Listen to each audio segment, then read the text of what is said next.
Hello everybody, welcome to episode 10. In this episode we're going to share some information on how to determine what the output of this amp actually is. I'm going to show you the procedure for that, and I'm also going to show you how we set that up, what equipment we use, and how to do the calculation.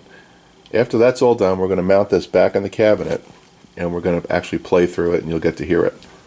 So stay tuned if that's something that's interesting to you. Let me get everything set up and I'll be right back.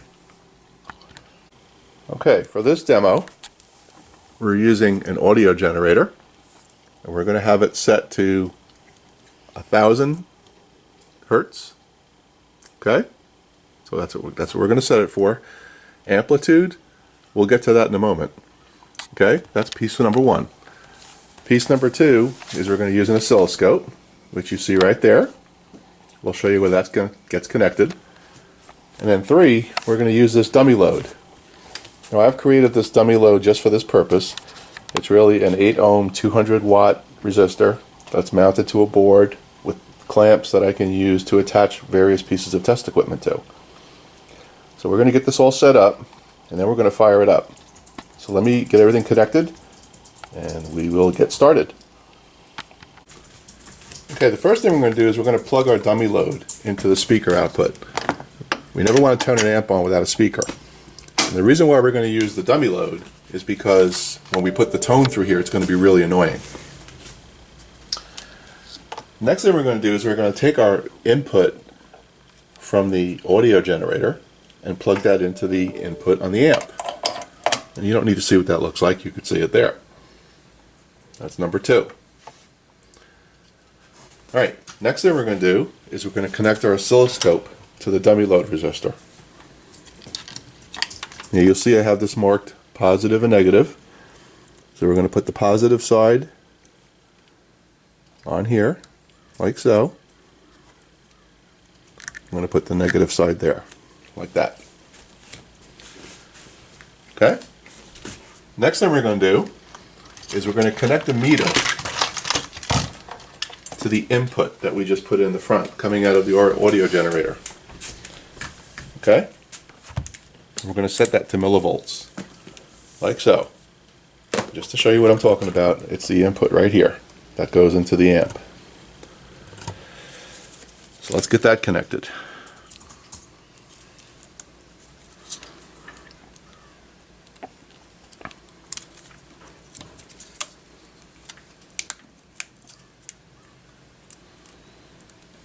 Okay, that's connected. Alright, so before we do anything else, we're going to turn on our audio generator.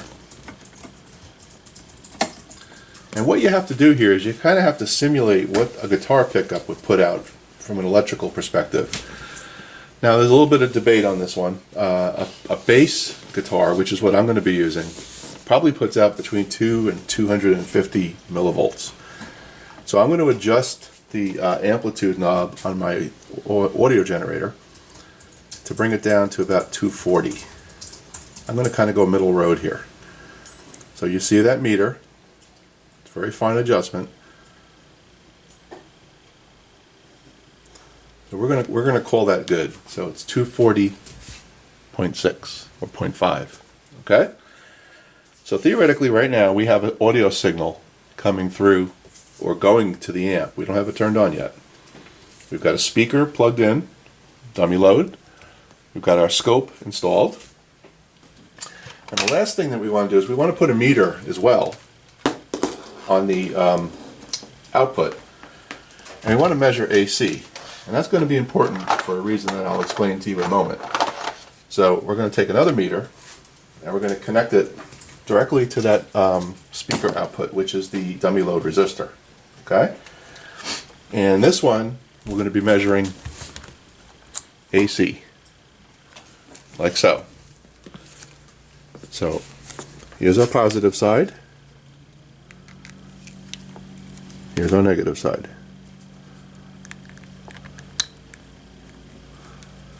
Okay?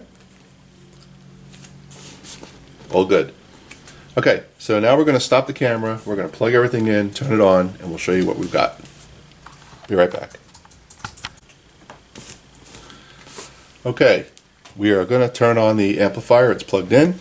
All of our meters are set. You'll see we're still at about 240 here, coming out of the audio generator. Let's turn it on. It's obviously going to take a while for this thing to warm up.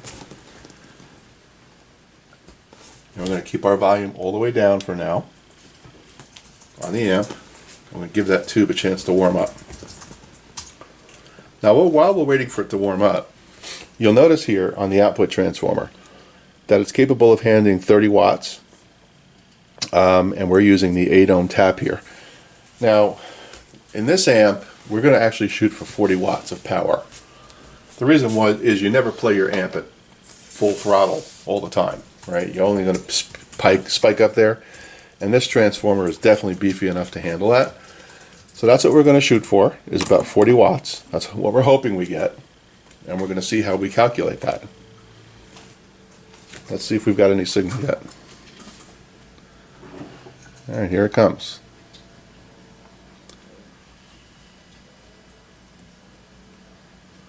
Let's give it a moment.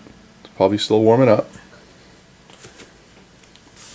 And you'll notice right here on our meter, across the speaker, we're getting about 4.3 volts AC, but it's still climbing.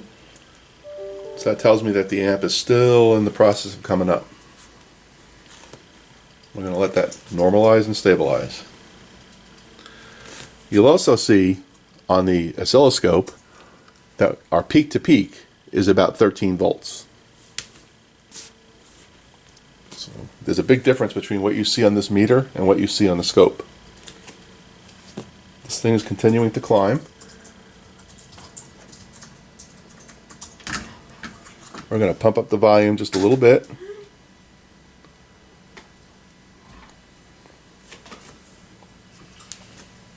I don't know if you can hear that, but we're starting to hear the audio generator just a little bit. I'm going to bring the amplitude up to 50. I want to go extreme here. So you'll see the meter changing. Again, that's simulating what comes out of a pickup of a bass. Very hard to get that exact. It's a very fine adjustment. Right there, 250.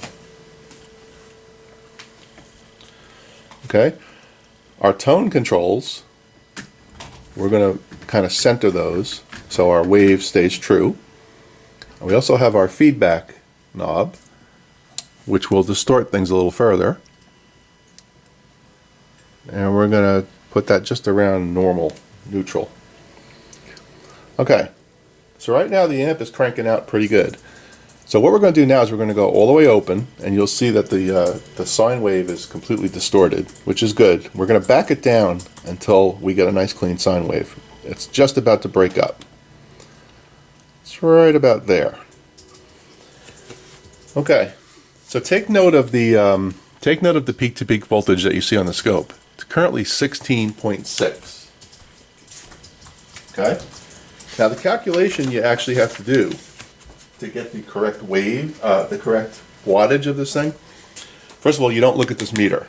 6.2 volts doesn't tell you how many watts. So the calculation is actually really simple.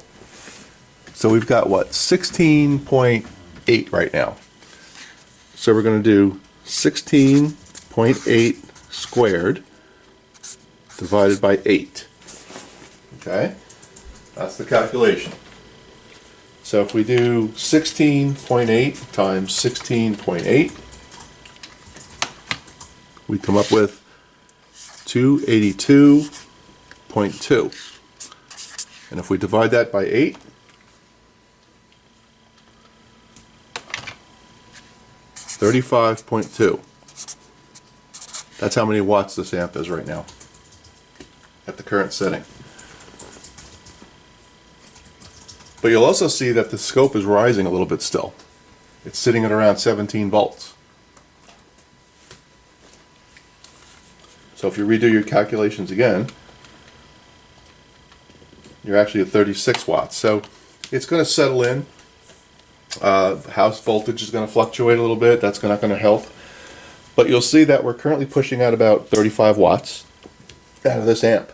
and it's clean. That's the main thing. The volume is probably up at about 8 right now, which is where we want it. And you'll see that we basically have ourselves a pretty nice 35 watt amplifier. This tube that we're using, which is the 6560, is rated at about 40 watts. So we're right at the ceiling a little bit. We've got a little bit of headroom, which is good. You need that. And we're actually pushing it at 250 millivolts, which is good. You'll see our voltage here on our output is staying steady at about 6.4. And the one experiment I haven't tried yet, which I'm going to try here, is by removing this meter that's measuring the voltage. Does that give me more power? Let's see what happens.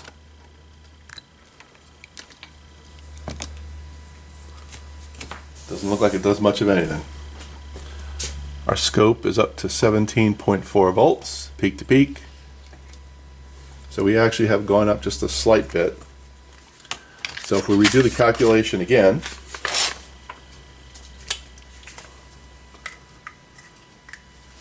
looks like we're going to do 17.4 squared over 8. 17.4 times 17.4 equals 302.76 divided by 8, and we're currently at 37.8 watts. Okay? If I crank the volume all the way up, let's see what happens on the scope.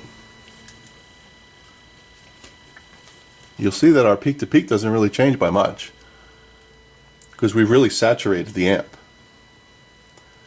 So if we bring it back down, right there, to just about where it's going to start breaking up, we're going to land back at about 17.4 volts or so. Okay?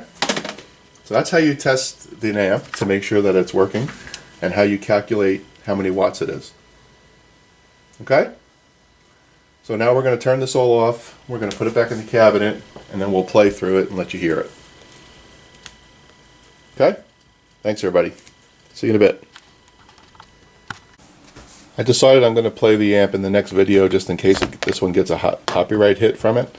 So at least I'll have this up, show you how I did the test. So just quick overview of the stuff I built here. Here's the dummy load box. Here's the 2 posts that I use to connect everything to.